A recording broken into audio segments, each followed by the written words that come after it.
Hello and you're welcome along to our third and final broadcast, panel discussion today, live from the County Centre in the IFA election here in Castleknock Hotel in Dublin. We finally have an IFA president. Joe Healy is the 15th president of the IFA. Mairead, to you first. A hearty congratulations, the West is awake. The West is awake, there'll be the bonfires now and starting in Athenry this evening. I think there's a bit of a party down there. What do we learn?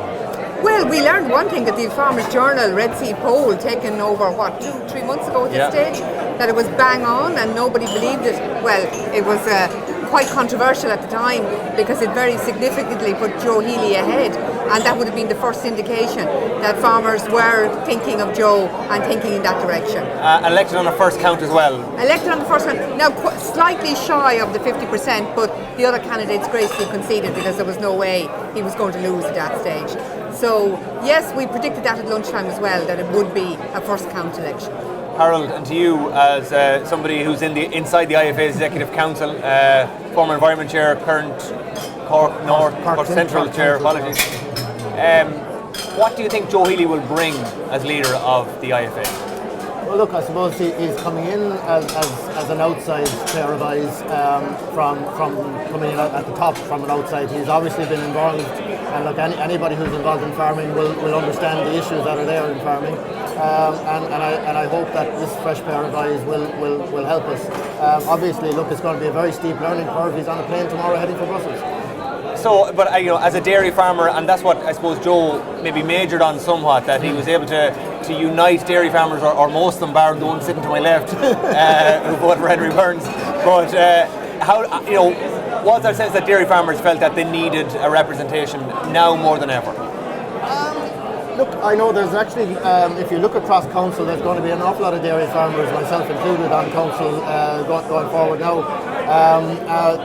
I don't think this was necessarily a dairy farmer vote in terms of getting a dairy farmer in. Definitely, as dairy farmers, we tend to vote more, and that's well documented across IFA votes along the years. But I don't think it's certainly he made use of that.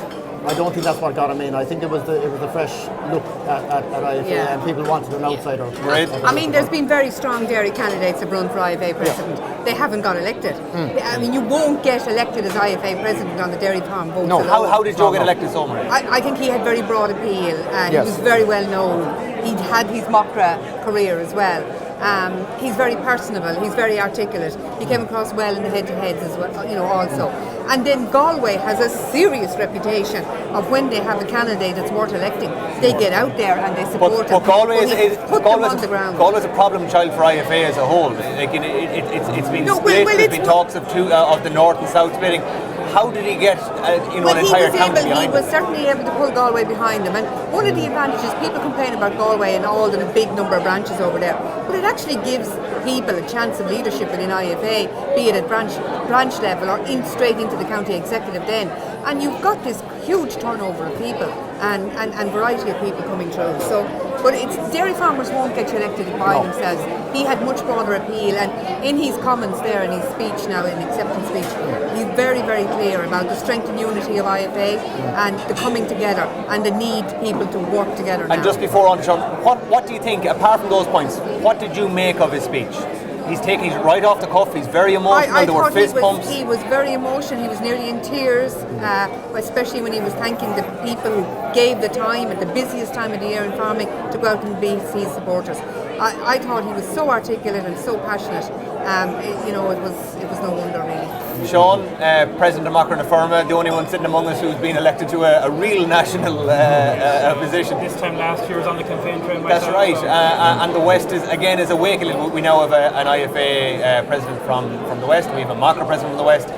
What's it like when you're putting yourself out there, when you're on the road, you're clocking up the miles, you're asking people to come out and support you? Can you put us in your shoes and what it's like, and also similarly what Joe's had to do? Well, it's a grueling campaign, whether that's a Macra campaign or an IFA campaign. I think the fact that they've had face-to-face or head-to-heads in every county has really added to the intensity of the campaign. It's always very difficult to get out there and put your name out there, but it's a brave decision to make, and there was 3 people that made that decision for the IFA presidency. But it's a grueling campaign. You're putting your faith in other people to support you. But I think you have to be very clear.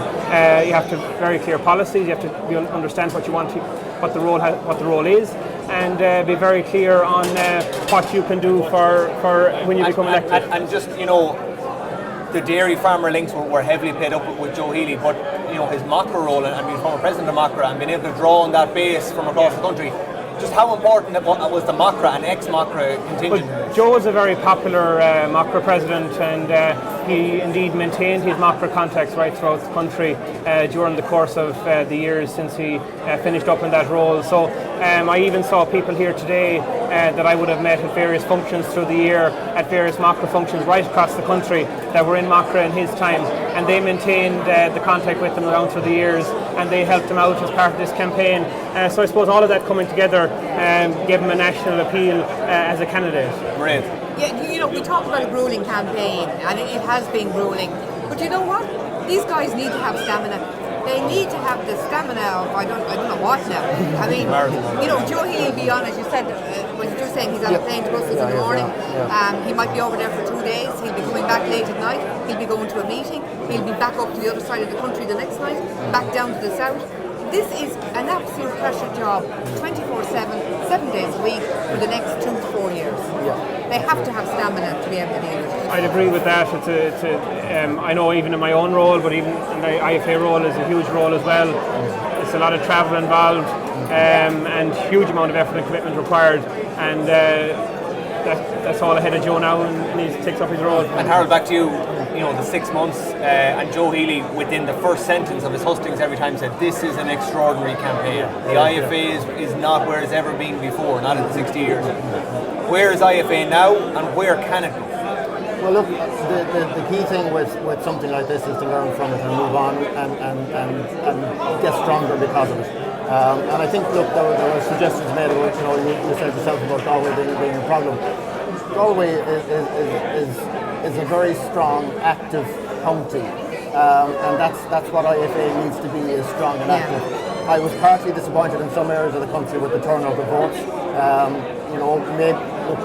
If people have an issue, you come out and you get involved, and I think that's the key part of this now. But overall, Harold, all members need to be involved in this now. Overall, Harold, the actual turnout has been quite surprisingly high. It has been surprisingly high. Significantly higher than the last election. That's why I'm saying in certain areas of the country it seems to be low. 29,000, is it? So look, there's been a decent turnout of people across the country, and people getting involved. Harold, I will continue with you. One of the issues that cropped up again at the hustings was the branches aren't involved. There isn't enough power committees. Are those two things in isolation? Is that enough to regain trust? Do branches need more than the once a year meeting? Is it simply going for a couple of pints with the people at another side of the year? Is it just engaging that what Macra do very well on the kind of social aspect? Does IFA have to get that?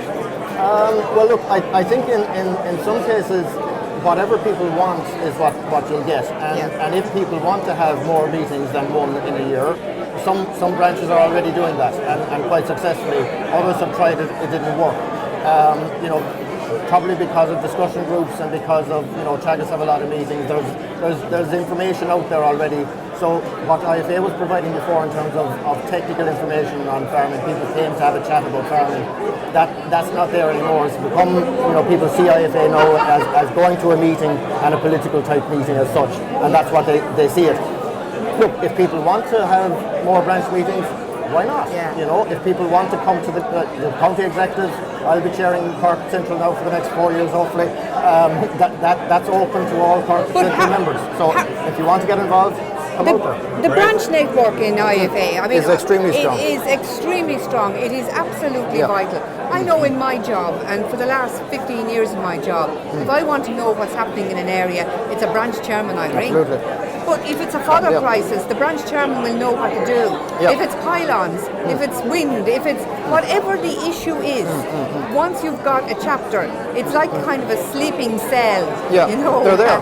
They're there. And they come into action when they're needed. And I think rather than kind of wasting time at meetings, kind of just like back and forth and back and forth, action is what I'll come to you a second to show, but the question for both of you, what is the future for farm organisations? We see IFA membership, we thought it'd drop off more. ICMSA is doing pretty well. Macra is remained steady, but the engagement.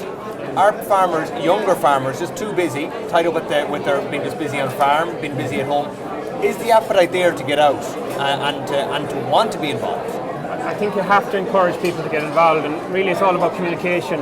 And for organisations to remain relevant, I think they will have to engage with their members on the ground, because it's only by engaging with the members on the ground you actually realise and understand the issues which affect people on the ground. And you have the personal stories, you have the case studies, and by highlighting them, it does definitely inform people, say, in leadership roles within the organisations on what are the issues that they need to work on and fight on and lobby on. So I think you have to always remain relevant to and encourage members to engage in whatever organisation it is, be it Macra, IFA, whatever the organisation is. You have to encourage them to. And I know some very active IFA branches, very active Macra branches, and the success of them branches is the level of engagement that they have with their members, and then the message feeds back up through to their county executive, and then it feeds up through to the national organisation. But the challenge always is, as farm organisations, is to try and bring the branches that mightn't be as active as they should be on the ground, try and bring them up a level, try and engage them more, and that's the challenge for us all. I do think, though, the concern about the age profile really isn't that warranted. The 3 candidates for president were all in their 40s. That is really handing to a new generation, considering that Macra, you're entitled to be there until you're 35. So to have not just the one candidate, but all 3 in their 40s for the presidential election, and 2 of them, I think, certainly one in their 40s for the deputy election. Florence in the 50s. I think that would be, that's a very positive sign that the organisation is moving to a younger generation now. Harold?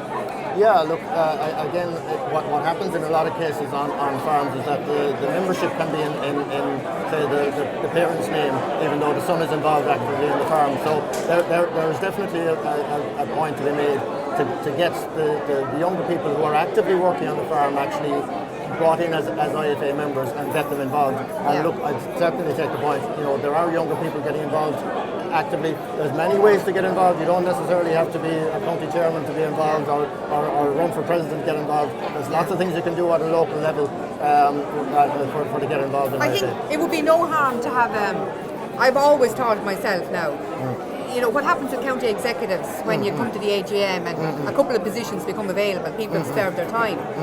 So Paddy steps out of environment and moves into dairy, and the fellow in dairy moves into rural development. The guy who stepped out of environment into a county, And where in actual fact, if there was a 2-year break between ending one position and taking up another, it might force different people in. Yeah, I think but for the 4-year rule, I wouldn't have got in as where I was.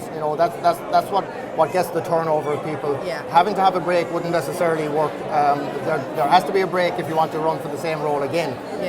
But having a break wouldn't necessarily work, because it could mean you'll be out for 4 years and it might never come back.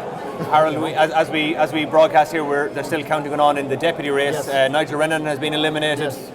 Down now between Pat Farrell and Richard Kennedy. What's the feeling on the count floor? Well, it looks like Richard Kennedy is so far ahead that it's highly unlikely he's going to be caught. I think there was an unusual result. Maybe not completely unusual, but it's gone against the polls. A lot of the polls were putting Nigel and Richard actually level pegging. So it's gone against those. It's gone fairly geographical actually, if you look at the map, as to where the voting has gone. Disappointing that a lot of people didn't really get engaged, I think, in the deputy president's election as much as they got engaged in the presidential one. Maybe there's a job of work to be done there in terms of getting people specifically interested in it. It wasn't for the want of trying, but there needs to be some more engagement. And staying with you, another one of your losses today, unfortunately, John O'Brien misses out to John Coughlin. What's John Coughlin going to bring to the table as Munster chair? As Munster chair, look, I think he's bringing a lot of experience. He sat on my environment committee for the last 5 years. He was county chair, he was involved in the livestock committee. He has a lot of experience. He's certainly a hard worker, has proved that over the years. He's been useful to me on the environment committee for various discussions that we were having as well. well. So I think he has a lot to bring, and he certainly has proved himself as a person to bring people with him. And I think that's key for any regional chairs, to bring people with you. Mairead, somebody said today that this will be the happiest day of Joe Healy's life. Probably save for getting, but it is. He's got a meeting with the Glanbia board tomorrow. He jets off to Brussels for COPA and Kajika meetings. That is. I mean, you know, I don't think IFA should apologise for the campaign. No. You need to be able to literally get a potted history of every county, the concerns at every level, meeting the people face to face. It's the best learning that you could possibly do to get yourself in position to be a good success in this role. Sean, you were on a 2-year sabbatical from your position. I presume, you know, from your full-time job as president of Macra. I presume when you're going to Brussels a couple times a week or a couple times a month or in Farm Centre for meetings, I presume you just don't see home. You don't see home, and you just give it your all. Like, the presidency of Macra is a 2-year term. It's a very short period of time, so you have to make the most of it, give it your all when you're there. And so you'd be doing about 3,500, my own role, 3,500 miles a month. You'd be away 6 nights a week. You'd be lucky to be home the one night maybe. So it is a huge role, and the IFA role is no different, you know. So with a dairy farmer and an environment chair and a Macra president, is there a potential 2020 campaign for the two lads here for IFA president? They say a week is a long time in politics. Try 24 hours in IFA. He's not ruling anything out. Or in. But that is the thing now, you know, to kind of work ahead now. There's too many issues on the ground to be looking back. And just a word to Joe Healy from each year, just to... Well, look, he needs our support, and he'll get our support, and wish him the best of luck for the next 4 years. Yeah, get behind him now and make him a success. Absolutely. I congratulate Joe Healy. He's a former Macra president. We trained him up well, so now he can. He has the skills he needs to. That's an take on indication for the future. That's great. Well, look, thank you very much for joining us over the period of today. We've had 3 very lively panel discussions on everything that's happening with the IFA election. Of course, as we said, there's still a small matter of the deputy president, either Pat Farrell or Richard Kennedy, to be elected. If you stay tuned on farmersjournal.ie, you'll follow all the action there, and we'll keep you updated as it happens. Thank you.